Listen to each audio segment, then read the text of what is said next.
Good evening, everybody. Thank you so much for joining us today, and we apologise for the delay. We just have a slight technical issue with one of our guest speakers, so we're going to start, and then hopefully Sadaf Jaffaboy, who is our guest speaker, who is a current MRCS examiner, will be able to join us later. So we really apologise, but thank you so much for dialing in tonight. My name is Kirsty. I'm part of the exams team. And I focus on the examiner management side of things. And I'm also joined by my colleagues Musa and Boken. So they're going to put their cameras on in a moment. And they're going to talk to you about the examiner process and just give you some tips and tricks. So it's great to have so many people that are really interested in becoming an MRCS examiner. This is your session, so we do encourage you to ask as many questions as you like, just to make sure you get the most benefit from it. And we will also send you the recording as well. So if you happen to miss any, please don't worry. We will send you a recording if you're registered in due course. So I think we'll go on to the next slide, and I'm going to introduce you to Musa, who's going to talk about the application process. Thanks so much, Musa. Thank you. Thank you, Kirsty. Hi, guys. So there's a couple of stages to the application process. I'm going to dive straight into it. Before you do submit your application, you will need to advise your referees that you're applying so that they can they are aware of your next move, so that they can also fill out their form when they are required to. Once you have advised them, do go out and fill your application, and then submit your full application to the surgical exams inbox. That's surgical exams at rcs.ac.uk.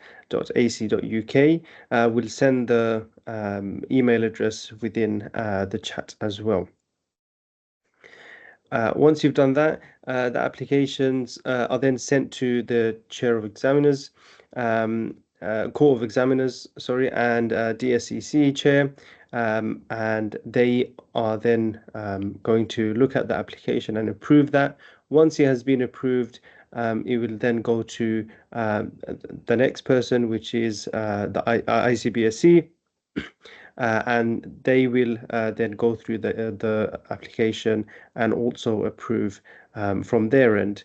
Once ICBSC have approved it during the monthly council meeting, we will pull your application up, and they will also need to go through it and approve it. Once the council have approved your application, then you will be required to do a E&D online training, and then you'll be invited to one of the diets so that you can observe and also examine in that diet, to just get a taster as well of how it is to examine. From the moment we receive the application to the invitation to examine and to observe, it takes approximately around 3 to 6 months. So it is a long wait, but throughout the whole process, we will keep you updated, and we will let you know where your application is, so that you are well informed. The next slide, I'm going to hand you over to my colleague Bokan, who will go through the application form. Hello everyone, and thank you for dialing in. I'm Bokan, one of the surgical officers, and I will just go through the application form itself. So as you can see on this slide, this is a new and updated application form as of April 2025. So please, when you're submitting your applications, do use this form as well, other than any circulating older version, as that will unfortunately not be accepted. So please find this form on the RCS England website under the Examiner Applications webpage. Please make sure, as shown on this first page, that you complete the details of your current membership or fellowship. So that can have been completed at any other college. So it is an intercollegiate representation, but you do need to be paying active subscriptions to the membership with RCS England to join our Court of Examiners. Now, on the following pages, there is a section to fill out a personal statement.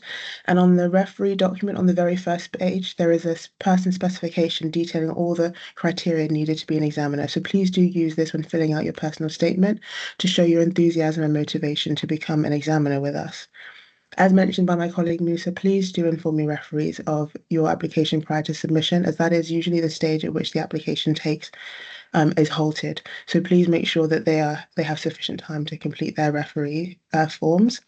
And please make sure that your application fits within this document itself. So once you've submitted your application, it should be within this one document as well as 2 attached references. So please do not attach any CVs or any certificates. If you have anything of note to mention, please do so in the personal statement. Now my colleague Musa will share some top tips in regards to the application form itself. As it will take a long time to get through the whole process, we're just going to give you some top tips to make that whole process a lot more easier for you and for us as well. So again, as we mentioned twice already, before you submit your application, please do inform your referees so that it doesn't delay your process and application. And also, please complete your application in full. Don't leave anything out. Try to fill all of the parts of the application. Do not handwrite your application, as we do not accept any handwritten applications. Make sure it is typed in. Also, write a compelling personal statement. We do read through the personal statements, so try and make it as solid as possible. Do not attach any documents such as CVs and things like that. We do not go through those documents. It will be just the application and then your reference forms as well. And also, you do need to be a fellow or a member of the RCS Royal College of Surgeons of England. If you are a member of a different college, you will have the option to transfer your membership, and we'll also send a link for more information regarding the transfer or becoming a member of Royal College of Surgeons of England. Just on that last point as well, you will it is something that is required to make you eligible to become an examiner. So watch out for that last point about becoming a fellow member as well. I will just quickly discuss the UK and overseas comparison. So once you have become an established examiner, you are divided as either UK-based or an overseas in one of our other countries. So if you are in the UK, then you must successfully complete a UK-based diet prior to joining a diet overseas. And those occur in the same month every year, February, May, and October. And we inform you with sufficient time prior to the examination as to when you are likely to attend and all the details of the exam. Once you've then successfully completed that UK diet, you'll be invited to the remainder of the diets for that year. As for those based overseas, you'll be able to attend the diets in your home country or close to where you live, and we will give a summarised list of the exams that we expect to hold for that annual year, so that again you are given informed information regarding what exams we hold and what months they do. So in regards to a commitment to being on the Court of Examiners, we do ask for 6 years initially, and that is then split up with 5 days per year as a minimum requirement for attendance. That is flexible in terms of where we operate, so which countries you will be available to work within. So please just inquire with us as to which countries you would be available and most suitable to work around. Now, if you have any questions at the moment, please do ask us in the chat function below regarding a current submission, any application interest, or any sort of query regarding anything we've said so far. And please use the links that we've also provided just to give more clarity and information and take the information in at your own pace. And that's all present on our RCS England website.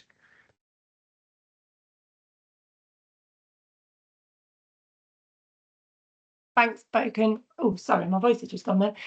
We're really pleased to say that Sadaf Jaffaboy, our MRCS examiner, has actually managed to join us today. So We're just going to bring Sadaf out on the screen now, and then we're just going to be able to ask some questions.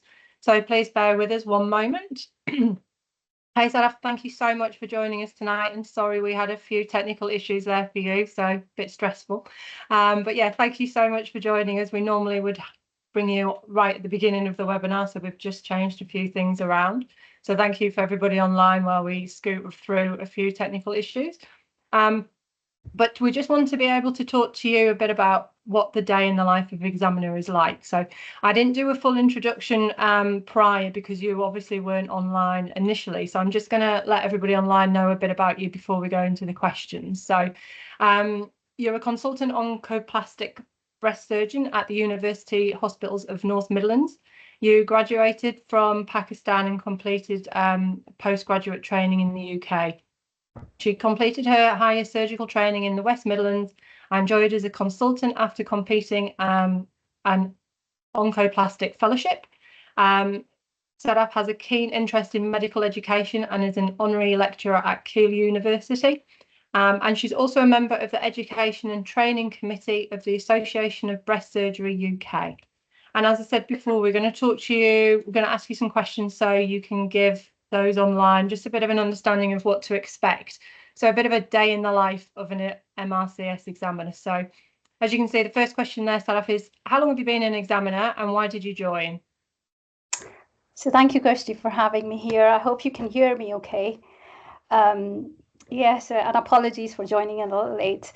I've been an examiner for almost 2 years, and I'll share a bit of my experience why I decided to join at the college as an examiner. Part of it was because I was surrounded by very enthusiastic colleagues who are involved in examining either undergraduate or postgraduate trainees. And I thought, well, I need to do something outside the routine clinical work. And I thought when I looked at the details, and I thought this would be a good opportunity for me to get involved in assessments, really to ensure that, you know, the future surgeons who would be probably looking after me and my colleagues in future would be of high quality standards. And I thought this would be a good way that I can pay back for all the training that I have received in the NHS to ensure that we get quality surgeons in future in the NHS. Amazing, thank you. And our next question is, can you describe a day in the life of an examiner? I know it can be quite difficult because every day can be a bit different, but just to give everybody a bit of an overview. So I would say sort of the day actually starts the day before the exams because you're sort of close to the examination venue. But to start off, it's more or less the same time as you would start on in your routine clinical practice. You're expected to be in the examination hall probably around 7:30 or so. It's quite an early start, but I'm sure most of the surgeons are quite used to having that early start of the day. And I think I've always found it so helpful to be there well before the briefing because it gives that opportunity to meet other surgeons, you know, who would be around for the rest of the day. And if you want to catch up with someone during the lunch breaks, I always found it very helpful. But yeah, it's an early start of the day. And then you have the examiner briefing whereby the examiners are given the information as to which station they will be doing. And then the day starts with the examiners are going into the examination room or the station, have a good read about the station, have a good understanding before the college staff comes and asks if we are okay to start. And, you know, if there are any last minute issues that need to be sorted out.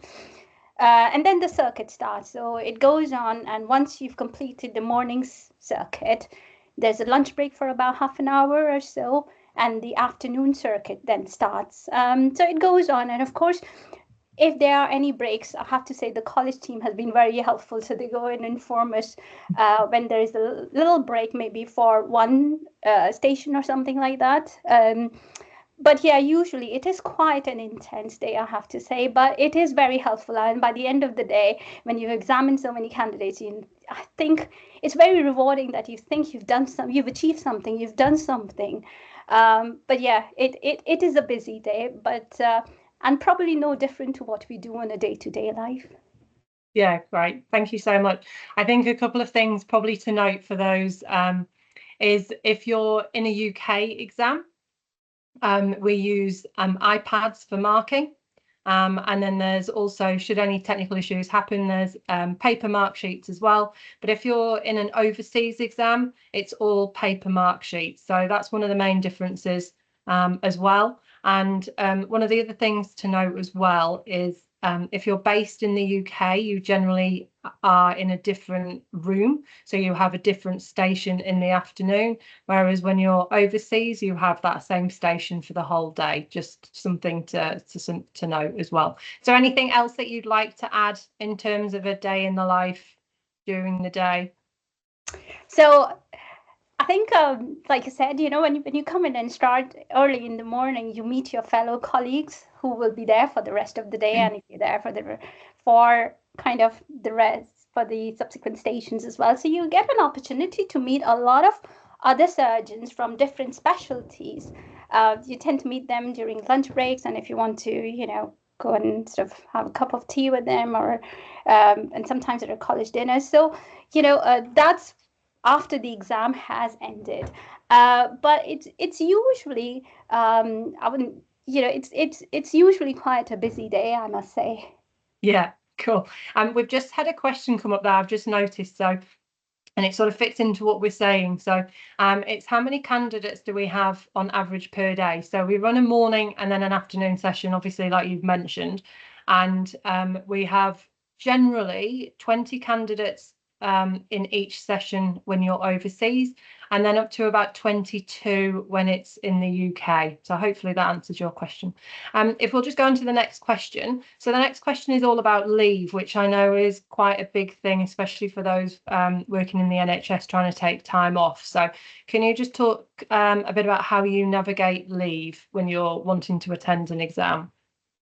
So I think having discussed this this issue with quite a few colleagues, even before I put my application in to be an examiner, I personally sort of had discussed it with the CD of the department. So it was all approved through the clinical director and the medical director. And that was quite helpful, because every time I have to put a leave in for the exams, because I have already discussed with them and they were aware as soon as the application got accepted. So when it comes to taking leave, I know for sure that, you know, I wouldn't be asked to apply as an annual leave to go for the exams. So it's either a study leave or a professional leave that the trust gives us. Cool. And do you, I know a few examiners have it in their job plans. Is that something that you have? I know some do and some don't. Is that something that you've ever had or considered? So it isn't a part of my job plan, but I highlighted this as a requirement in my appraisal to say I want to do something other than clinical work and apart from the work that I do at the Keele University. And I think part of it was because I thought it would be a good experience for me to examine for the college. Amazing, thank you. And then the final question is, what do you enjoy about the role? We've heard all about what's involved, so what do you actually really enjoy? I think it's the whole process, like you said, you know, it's like coming for an exam, and the way I look at it is both work and business. So yes, days are busy and they are intense, but equally having assessed, and sometimes it's very nice to come across some very good enthusiastic candidates, and you think, well, you know, one day if I need a surgery, it may be him or her doing an operation. So that's one thing. But like I said, when we become so subspecialized into our field, like for me, I'm a trained general surgeon, but because I only do breast work, and I don't tend to see any other surgeons apart from breast surgeons, except the ones I meet at work. And, you know, it gives me that opportunity to network with a lot of other surgeons who are not in my specialty, and learn a lot more what is happening in other specialties as well. And it's not only surgical related things. There are so many things that you learn that other hospitals have adopted. And particularly if you go overseas, and you tend to learn how things are being done differently. Like I'll give you an example. I was at a college exam. I met one of the plastic surgeons, and we were just chatting about how different it is, the adoption of reconstruction in different parts of the world. And they just went saying, and is it something that we can improve upon? General awareness of public as to what happens. And I said, yeah, I'm very happy to have a conversation. So I met other surgeons from that part of the world, and we just shared our experience and said, look, this is something we can do. So it wasn't even related to his or her specialty, because it wasn't plastic surgery. It was something about breast and something a bit different. But I think it was such an amazing experience. And interestingly, I met a friend of mine who I went to college with through this colleague who's an examiner as well. So we met after 2 decades, just because I happened to know that this person is in the same country. So that's awesome. Yeah, that's it's all it's only in the last 2 years, not that I have been an examiner for very long, but every time I've been to the exam, I've learned something, or I've had such a good experience, which I think I'll probably remember for the rest of my life. That's amazing. That's fantastic. Thank you so much. Now we're just going to go to questions. So thank you to everybody that's asked questions in the chat panel. So feel free to add as we go through. And then I'm just going to ask for Boken and Musa to come back on. So I'm going to work my way through those questions. So please bear with us. So firstly, Boken, if you're online, would you like to cover one of the first questions that came through, which is all about what are the requirements for referees? Hello everyone. So for your referees, they need to be 2 current senior colleagues. So hopefully and preferably hold some kind of substantive consultant or equivalent post in surgery, and they need to be able to give an example of their managerial oversight for you. So they need to be in close operation with you in some kind of perspective, and both referees must be from the applicant's current organisation, as they need to be up to date and have a familiar relationship with you. So if you are able to source 2 referees that fit that listing, then that is great. If you are not, then please get in contact with us through our email, as mentioned earlier, and we'll be able to see if we can accommodate for the referees that you are able to procure.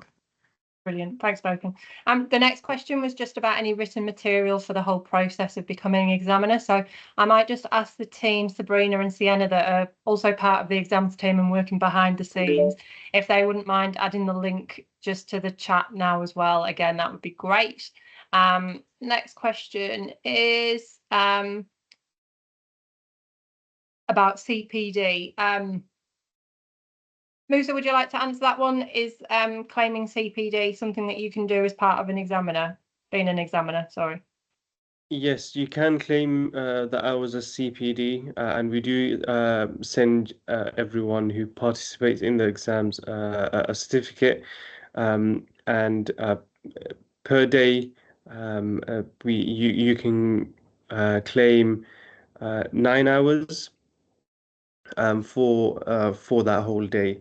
So if you've done, let's say, 3 days, then you'll be able to claim 27 hours for those 3 days for your CPD. Brilliant. Thanks, Musa. Boken, I'm just going to pass this next one on to you. Are SAS doctors eligible to apply? You are eligible to apply. Again, reach out to us in terms of your current standing.